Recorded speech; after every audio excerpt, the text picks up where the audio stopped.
Removed by placing pressure in the back. Push the 2 outside tabs in. There are 4 rods and 4 hinges.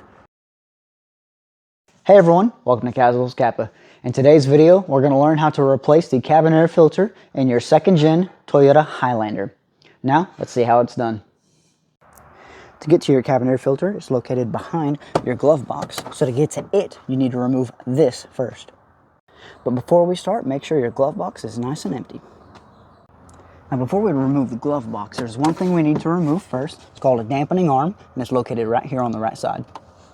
The dampener arm can be removed by placing pressure in the back and then squeezing the tip. To remove the glove box, there's 2 tabs on each side, but they're a little barbed, so you'll have to lift up, push the tabs in, and then pull down. From there, we can just pull your glove box right out now.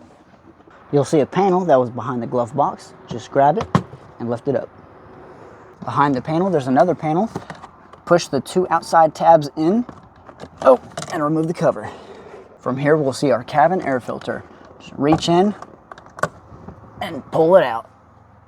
Once your old is out, grab the new one, orient it correctly, slide it inside. Mine's reusable, so it don't matter. Once your air filter's in, grab your panel, install it until it clicks. Make sure that it's pointed up. Once that's installed, push in this panel until both sides click. Install the glove box. There are 4 rods and 4 hinges.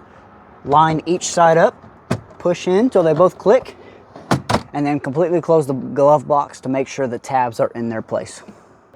When it's time to install the dampener arm, it's possible the arm could have rotated back into the dashboard. To get it back, you can see the assembly right here. Just push down and it will rotate the assembly back into place. This works if you have small hands. If you don't, use a flathead screwdriver and it'll pop back out.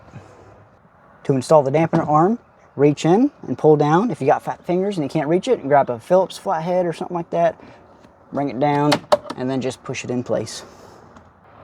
And that's it. Grab everything that was in the glove box, put it back in, and this procedure is complete. Thank y'all so much for checking out the video. I hope that it helped y'all out and that y'all learned something new. That's all I have for y'all today, and I'll see y'all next time. Until then.